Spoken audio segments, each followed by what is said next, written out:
El país está en otro cuento.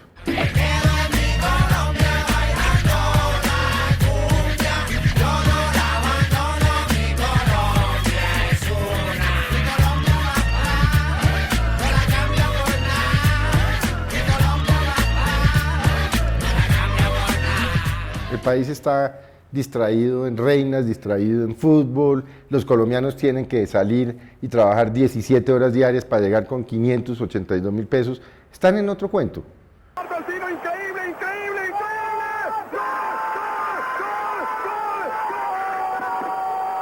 Creo que el punto clave es en encontrar esos relatos, que las nuevas generaciones no olviden que en Colombia sucedió esto, para que en el futuro no vuelvan a repetirse estos hechos. Los ciudadanos urbanos de Colombia no saben que estamos en guerra, no creen que estamos en guerra, y esas noticias,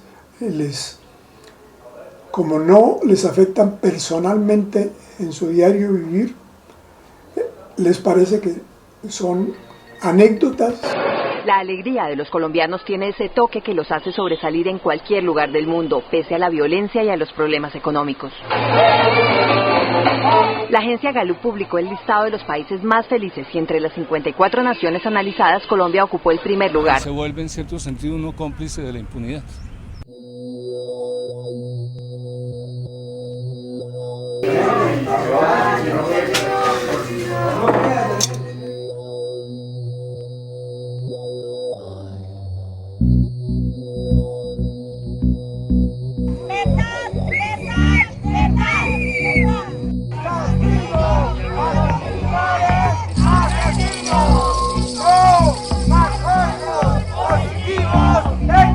Es exactamente lo mismo que pasó en Vietnam, que es lo que llaman el conteo de cuerpos.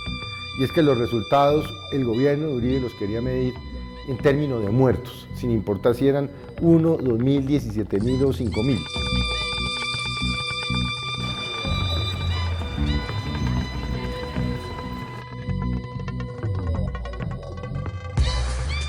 Los falsos positivos, me suena de que son cosas que ponen los maleantes, algo así, ¿sí? Un falso positivo es una ejecución extrajudicial. Asesinar a personas inocentes que estaban a la disposición. Especialmente jóvenes, de barriadas populares, de origen campesino. Colocando a las personas en estado de indefensión. Es evidente que había unas manzanas podridas.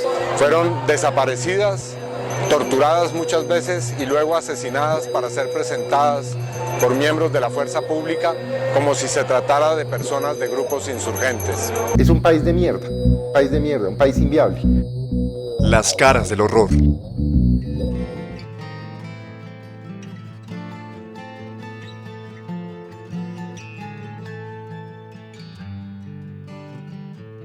Ellos son Elvira y Melciades, padres de Joaquín Castro. Ella es Luz Edilia, mejor conocida como La Paisa. ¡Hola, Elvira! ¿Qué más, Paisa? Sígase. Madre de Javier Andrés Palacio. Hace 5 años no se conocían y hoy luchan por una misma causa. Entre los tres han reunido cerca de 8.000 pesos. Es domingo y van al reencuentro con sus hijos. El pequeño Javier Andrés no conoció a su padre. Nació después de que el ejército lo matara y lo hiciera pasar por guerrillero. En los días de lluvia, su abuela prefiere escaparse. Mi vida, como dura, como muy difícil, después de que mataron a mi hijo. La Paisa tuvo 5 hijos, a 2 de ellos se los llevó la guerra. El primero, hace 13 años lo mataron, Carlos Alberto, él tenía 19 años. Pues los comentarios de la gente fueron los paramilitares. El proceso de él está en justicia y paz. Debido a eso yo ando como desplazada porque desde ese momento yo me salí de allí, de este pueblo. Eso llevo de ser desplazada. Ahorita lo de mi otro hijo, pues ya hace 4 años y medio, vamos para 5, esperando de que de pronto estos tipos que nos mataron nuestros hijos, la fiscalía haga justicia con ellos, porque es que no es justo de que esto se quede así. Cuando pasó esto, a nosotros nos llamaban Raimundo y todo el mundo llegaban hasta nuestros lugares donde vivimos, a pesar de que pues son barrios muy aislados, pero llegaban en carros, nos llamaban a Bogotá, a varias partes para reunirnos. Para mí ahorita yo sí me siento de que estamos muy mal, comenzando desde el gobierno. Desde el 2004, una mujer de Soacha adelanta una decidida y arriesgada tarea para no dejar en la impunidad las muertes de su hijo y su sobrino de 19 años. Los jóvenes reconocidos orfebres en Soacha fueron presentados como abatidos en combate 3 días después de su desaparición cerca a Ciudad Bolívar en Bogotá. Para mí sí, está todo muy olvidado, los medios, los periodistas. Y si los medios no nos colaboran, entonces ¿a quién le pedimos ayuda? Las autoridades encontraron en el norte de Santander una fosa con los cuerpos de 14 jóvenes que, según los familiares, habían sido reclutados por las FARC en Bogotá. Las madres de los 11 jóvenes desaparecidos y muertos en Ocaña claman justicia y piden que los asesinos terminen en la cárcel. Nunca más volví yo a verme personalmente con la última vez que yo hablé con mi hijo. Aquí no estamos ante casos de falsos positivos. Aquí estamos en el procedimiento de reconocimiento de unas personas que han muerto dentro de la confrontación.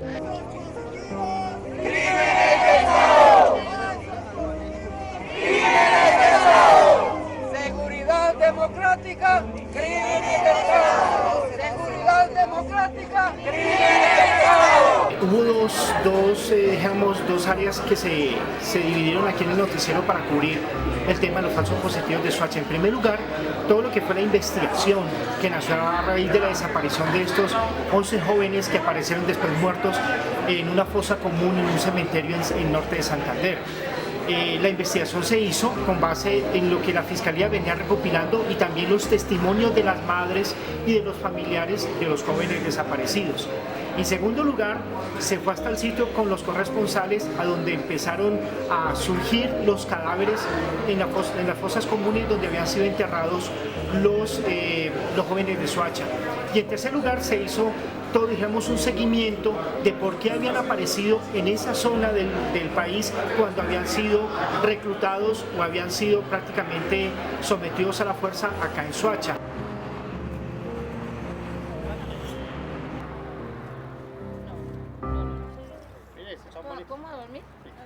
No, los medios no hicieron el trabajo. Entre otras cosas no hicieron el trabajo porque los directores de los medios consideran que este tipo de muchachos son lo que llaman socialmente desechables. Entonces, el medio de comunicación se preocupa mucho más por la muerte del muchacho de la Universidad de los Andes que por la muerte de 1.300 muchachos a lo largo y ancho del país. No, los casos de falsos positivos que se conocieron se cubrieron en su momento.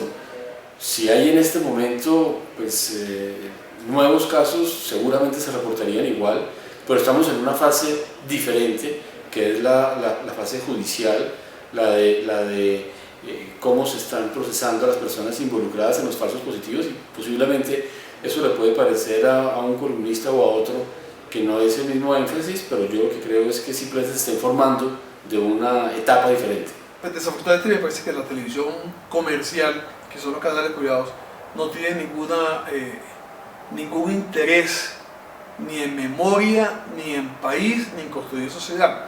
Para ellos la televisión es un negocio y simplemente hacen programación que les represente una rentabilidad económica, pero ellos no están pensando en una rentabilidad social, ni en la obligación ni el compromiso que ellos tienen con la construcción de un país y la construcción de la memoria de un país.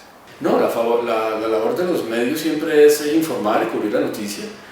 Algunas personas consideran que el primer borrador de la historia lo escribe el periodismo, porque de alguna manera de ahí se nutren quienes después escriben la historia con una visión un poco más de largo plazo y no con la intención de informar en el día a día las noticias.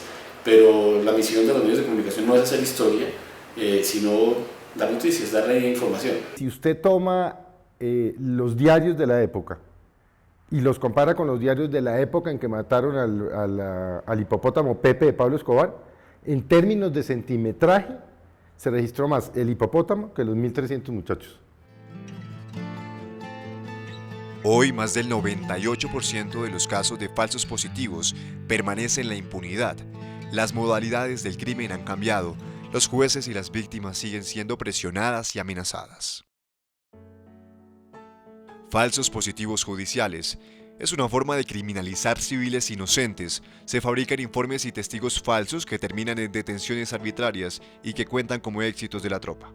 Se utilizan falsos positivos para ejecuciones extrajudiciales, pero también para hacer montajes judiciales contra personas que no han tenido nada que ver con los grupos insurgentes y que son presentados ante jueces con falsos testimonios y montajes como si lo fueran.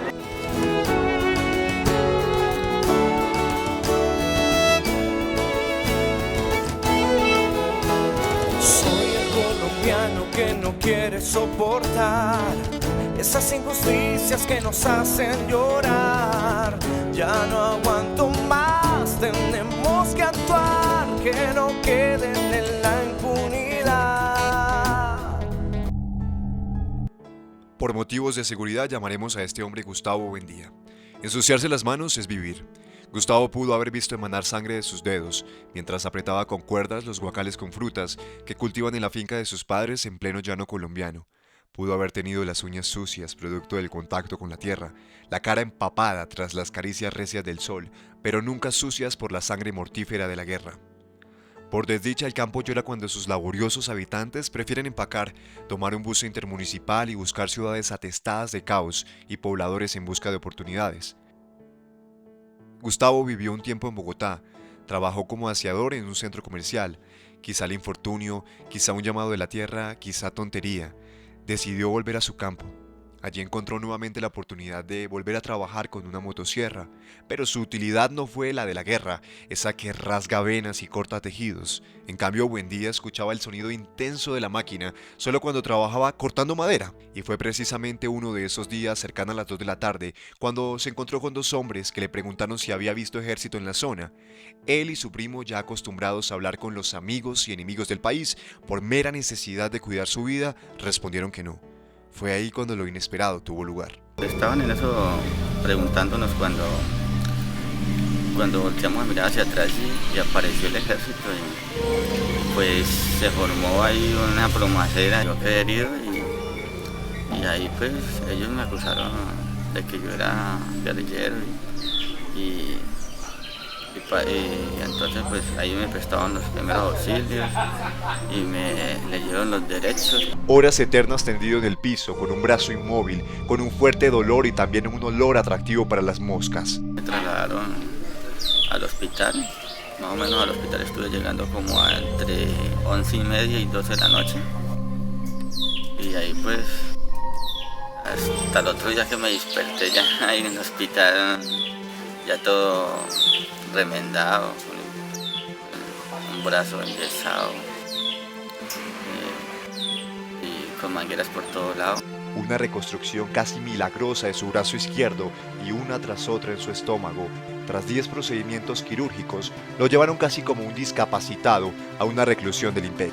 Un tiempo entre barrotes lo hacía pensar una y otra vez en su familia, que desde afuera jugaba con lo imposible para sacarlo de la cárcel y demostrar su inocencia. Que no contábamos con dinero para las vueltas.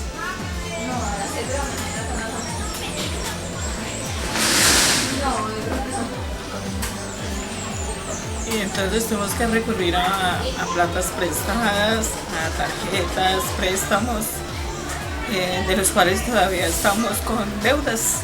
Tras juicios y testimonios de su parte fundamentados versus un supuesto testigo que aseguraba que Gustavo habría pasado 10 años militando en la guerrilla, testigo que nunca apareció, y tras gastos descomunales para su familia, volvió a probar la libertad, esa que le fue arrebatada 8 meses atrás. Es igual porque no puede trabajar.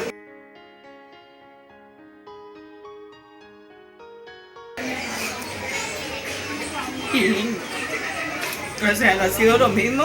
Igual nosotros pues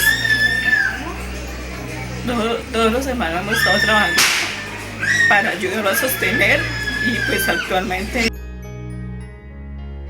él trabaja conmigo en la oficina. Gustavo se convirtió en un blanco legítimo para el ejército. Hoy trata de sobrevivir con la ayuda de su familia. Sus pasos son firmes en la búsqueda por encontrar un nuevo rumbo para su vida. Su pequeño hijo es el aliento que llega cuando vuelven los recuerdos. Muchas veces le embarran y se tratan de llevar a las personas por delante, solamente por el hecho de estar en una zona que ellos dicen que es conflictiva. Pues mi hijo, él desapareció el 13 de enero del 2008. Él salió un sábado como él trabajaba en eso de fundición de hierro, él salió un sábado para el trabajo y desde ese sábado que salió, él se despidió de mí y todo, no lo volví a ver. Desde el sábado que él salió, no lo volví a ver. Es un país que tiene olvidada a su gente y los presidentes se dedican, excepto Uribe, ¿no?, a decorar matrimonios en el country, totalmente ajenos a la realidad de lo que está pasando a 40 millones de colombianos. Me lo mostraron de aquí para arriba. Lo mostraron a él estaba como con una sábana blanca, tenía como un tiro acá en esta parte de acá y la boca la tenía como reventada. Ahí es donde lo vine yo a ver. Y lo otro, pues, es la clase dirigente del país, los dueños de los medios, que no les importa, salvo que usted sea Carlos Cárdenas o que sea los dos muchachos antropólogos de los Andes o que sea el muchacho del externado que le robaron el celular, entonces ahí sí hay escándalo. Entonces, mientras en este país los dueños de los medios se preocupen por estos tipos de casos aislados, aquí puede haber 10.000 casos de falsos positivos y no nos vamos ni a enterar. Yo lo recuerdo mucho, parece que hubiera sido ayer eso. Yo entre más pasa el tiempo, más me acuerdo de él. Él era muy cariñoso conmigo.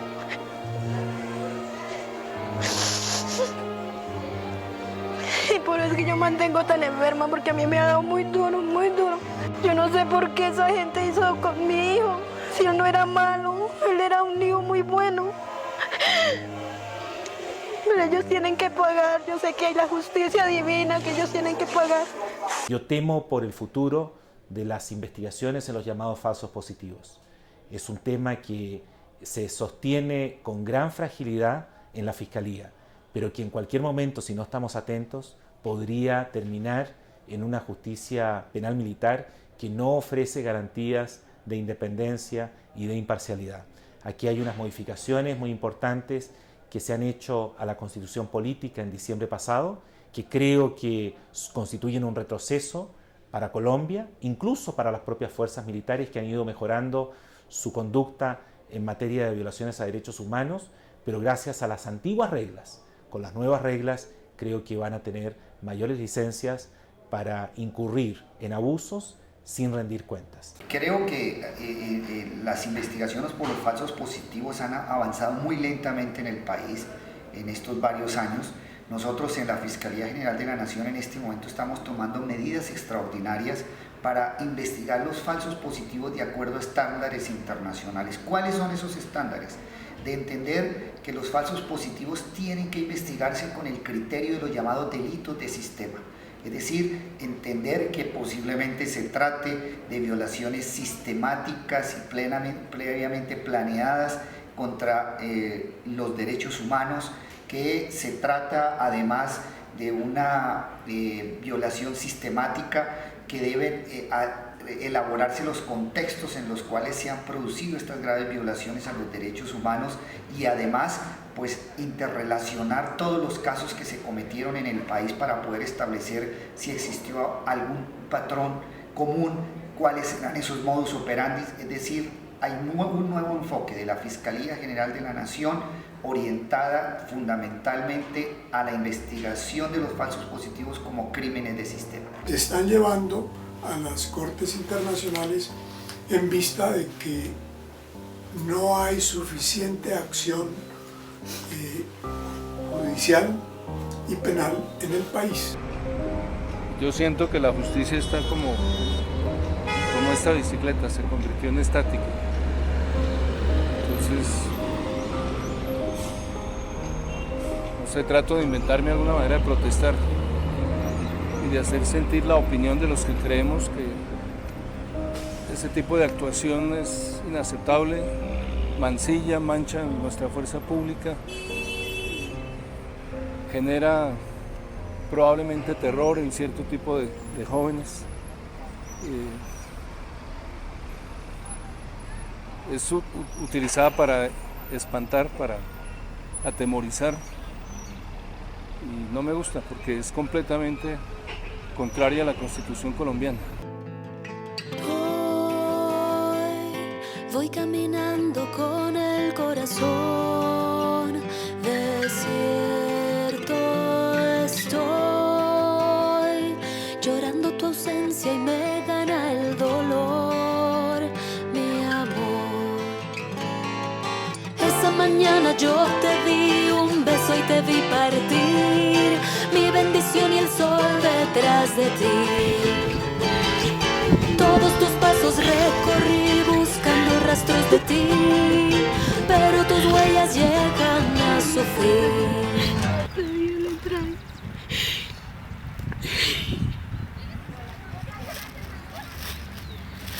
Me duele, amor, dejarte ir, es tan duro despedir la vida que creció dentro de mí. La muerte oculta la verdad, aún sigue sin respirar, y yo espero justicia en soledad. Desde donde estés, lo harás. De tu muerte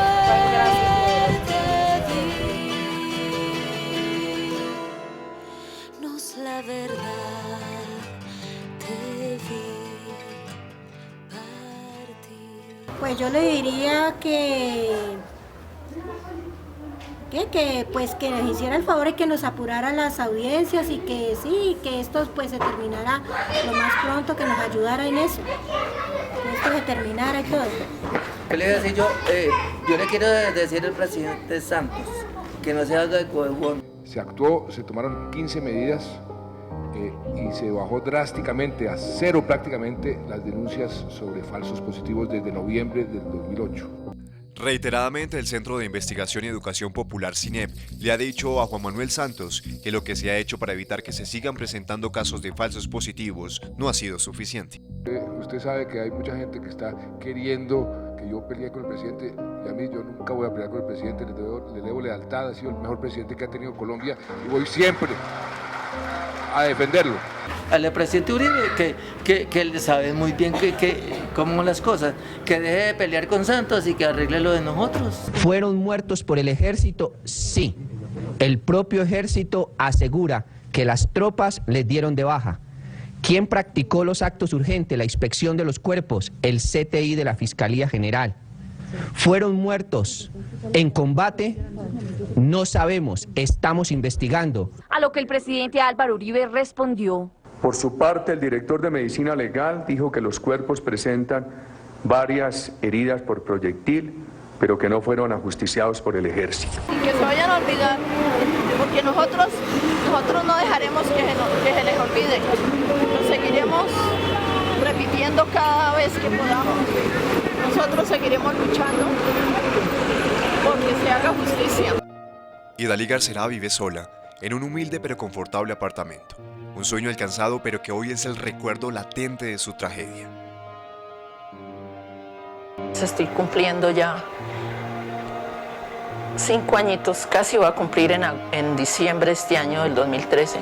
5 años viviendo acá, sola.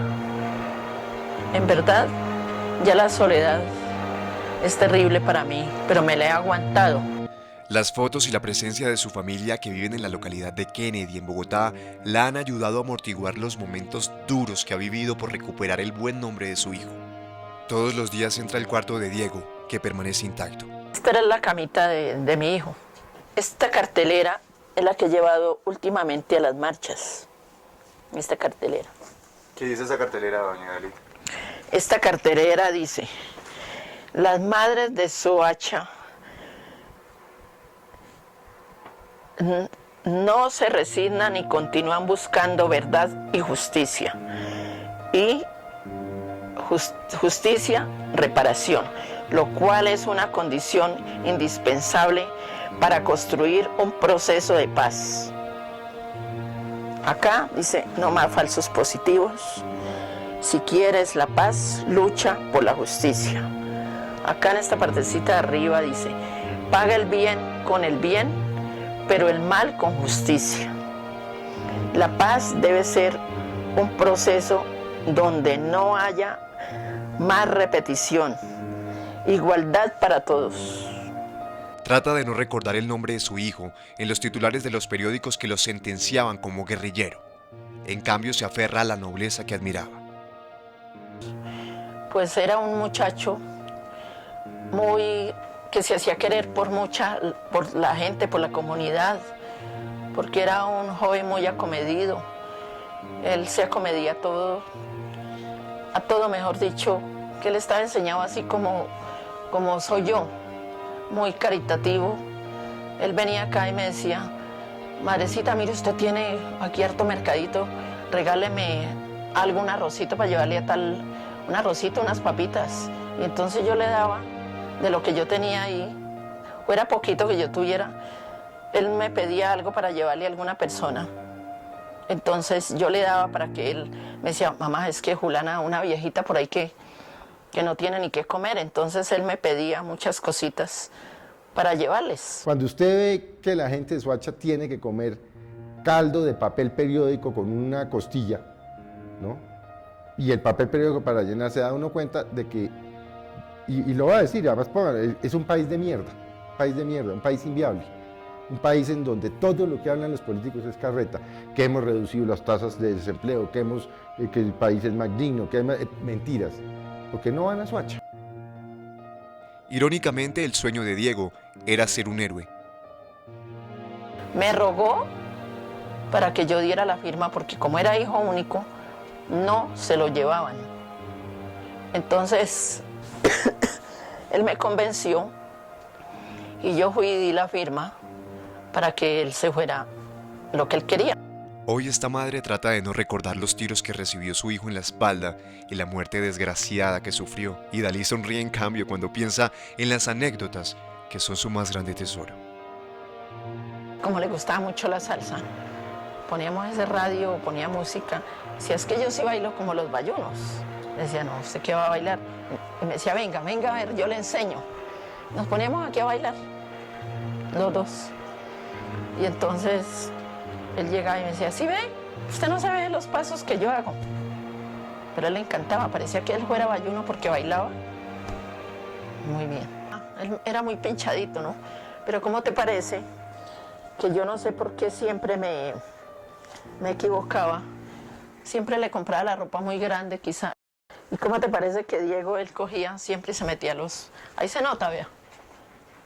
Ahí se nota que está teniendo el pantalón. Todos los pantalones se los compraba yo a mi hijo. Esta mujer, que tiene una fuerza incalculable, estuvo cerca de morir, y la mano más fuerte a su lado fue la de Diego. Él me cuidaba mucho a mí por el cáncer, vea. Yo soy de cáncer de seno. Del año, hace 16 o 18 años estoy cumpliendo, cuando a mí me dio la enfermedad y me tuvieron que quitar mi seno.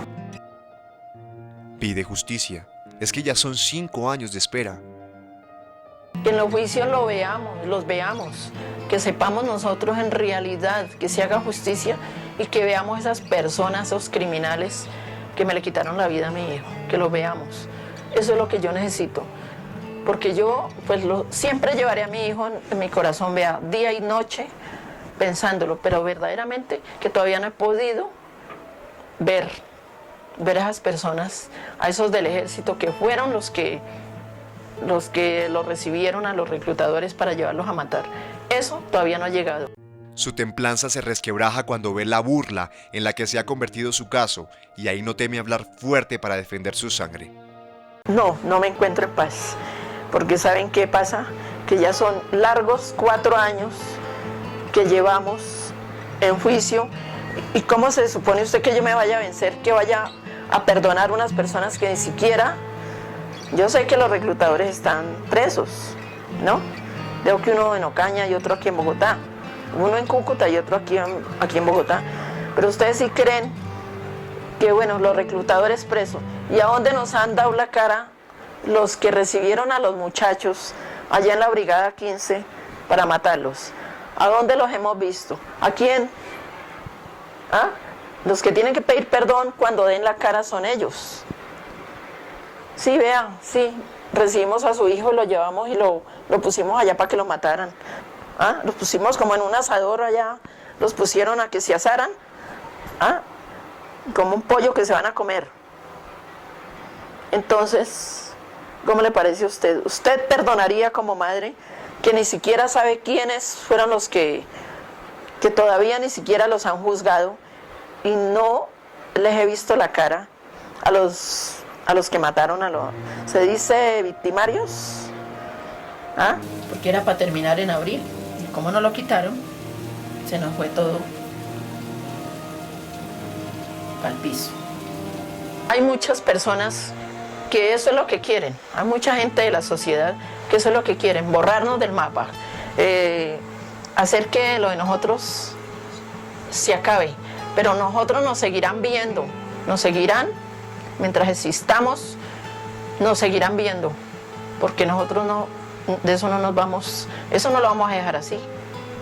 Ahí se sigue en la lucha, se sigue. Eso nos tendrán que ver el mundo entero, nos tendrán que seguir viendo. Y lo digo de verdad, con mucha rabia que me da, que el gobierno, que el presidente ni siquiera se haya hablado con nosotros, que no mantenga pendiente con nosotros. ¿Ah? Y que termine esto. Estas valientes mujeres han vivido episodios postraumáticos. Pesadillas, flashbacks, de momentos, ataques de ansiedad, pero ninguno de estos cuadros permitiría, en muy pocas ocasiones permitiría ver una verdadera patología.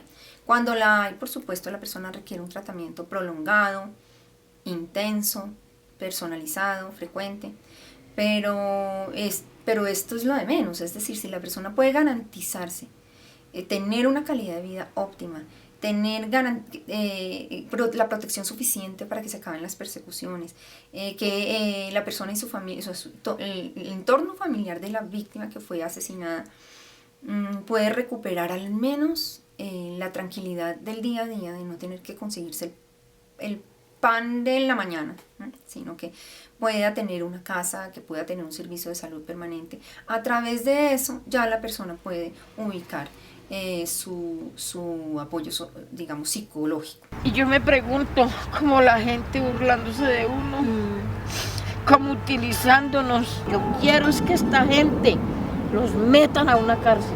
Claro, y que lloren lo que nosotros hemos llorado, que lloren, porque los hombres cobardes tienen que llorar. Los hombres cobardes tienen que llorar, y si no quieren llorar, que canten. ¿Quién les dio la orden de matar a nuestros muchachos? Para que me lo hagan pasar, que de una bandola, que criminales, que no sé qué. Eso es lo que más me duele a mí hoy en día, con ese presidente que salió. Es un corrupto y no tuvo la cara de decirnos a nosotros qué había pasado con nuestros muchachos. Y quisiera que este presidente nos llamara, porque yo sí le quiero cantar la verdad en la cara. ¿Qué pasó con nuestros hijos? ¿Por qué hicieron esta estrategia de llevar a nuestros hijos y matarlos como un perro? Y hacerle creer al país que eran delincuentes, que eran guerrilleros. Yo también quiero 0 falsos positivos. Entonces, lo que me parece que no es, digamos, no es juego limpio, es que usted a veces dice, yo quiero 0 falsos positivos, como insinuando que yo no quiero ser 0 falsos positivos, que yo quiero ser honesto, como si yo no fuera honesto. Santos sabía de los falsos positivos desde febrero del 2006, porque así se lo hizo saber por escrito Vivanco de Human Rights Watch, y no hizo absolutamente nada para evitarlo. Solo cuando estalló el escándalo fue que destituyeron 17 generales, hicieron todas las barbaridades. Acuérdese que el fiscal Iguarán salió a decir que eran unos muchachos que no propiamente estaban recogiendo café, pero al final del día no les importó nada, como no les sigue importando. El CINEP y la Fundación Nuevo Arcoíris son algunas de las organizaciones que han denunciado que en 2012 y 2013 se siguieron presentando casos de falsos positivos. Y es que mientras se negocia la anhelada paz en La Habana, Cuba, Colombia pareciera olvidar que hacer justicia es parte de lo que necesita para seguir viviendo. La impunidad no solo es generadora de nuevas violencias, sino que se necesita justicia para que haya un escarmiento para los criminales, para que haya un nunca más. Tan solo en los hechos de Soacha ha habido una sanción, y fue en el caso de Fair Leonardo Porras, un joven especial. Los demás siguen impunes, con dilatación en los procesos, cambios de jueces, amenazas para las madres, burlas, atropellos y peor aún, muchos de los casos ni siquiera han iniciado. Recordemos, esto exigía parte de la opinión pública cuando se conocieron los hechos. Un hecho tan grave como la denuncia de cientos de casos de desaparición forzada en los que estarían involucrados agentes de la fuerza pública de todos los rangos debe costarle la cabeza al ministro de Defensa sin lugar a dudas. Y esto fue lo que pasó. Logramos la votación más grande jamás obtenida por un candidato en nuestra historia. ¿Qué tan viable es un país que no conoce su historia y que no exige a sus políticos rectitud? ¿No había responsabilidad política? ¿No debería el presidente de Colombia darle la cara a las víctimas de agentes del Estado? ¿Cómo van a perdonar las víctimas? Cuando el superior, teniendo conocimiento o teniendo información que indicaba alguna relación o alguna responsabilidad en hechos delictuales de su subordinado, hizo caso omiso. Por eso nuestra respuesta respetuosa, aunque no es lo que nos corresponde, es que en el supuesto de que hubiese responsabilidad penal de los generales, ayer se llamaron a calificar servicios, en estos casos de Soacha o cualquier caso similar, con este proceder el gobierno ha pretendido salvar su responsabilidad frente a la Corte Penal Internacional de acuerdo al artículo 8 del Estatuto de Roma.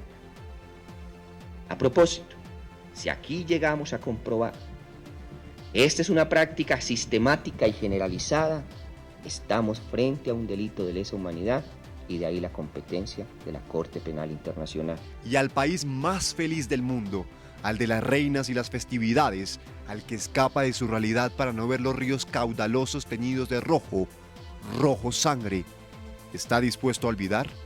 ¿A qué costo? ¿Al costo de estas caras? ¿Las caras del horror? Agradezco a todos aquellos que ayudan a recordar que el episodio de los falsos positivos no quedó suficientemente esclarecido ni la justicia ha actuado suficientemente. Invito a la gente, aunque se sienta la misma impotencia que siento yo en esta bicicleta, en que pedaleo y no avanzo, aunque sea una bicicleta estática, para responder a una justicia estática. Y memoria, no olvido. Que fueran víctimas de Estado, siendo ministro de Defensa, el hoy en día presidente Santos. Desaparecidos, falsos positivos, el premio que ellos quieren reclamar. Desaparecidos, falsos positivos, el premio que ellos quieren reclamar. Se escuchará las voces que ya no están y no más. Que esto no vuelva a pasar,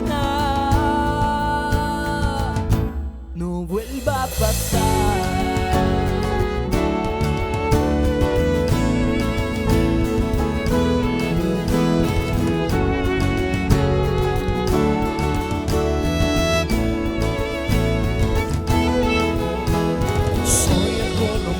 Que no quiere soportar esas injusticias que nos hacen llorar. Ya no aguanto más, tenemos que actuar, que no queden en la impunidad. Soy Juan. Soy Soy Ana. Soy Freddy. Soy María. Soy Carlos. Soy Laura. Soy Darío. Soy Pedro. Soy Rosa. Soy Víctor. Soy Blanca. Soy Marina. Soy Esteban. Cuando de pronto una mano negra les quiso arrebatar sin abrir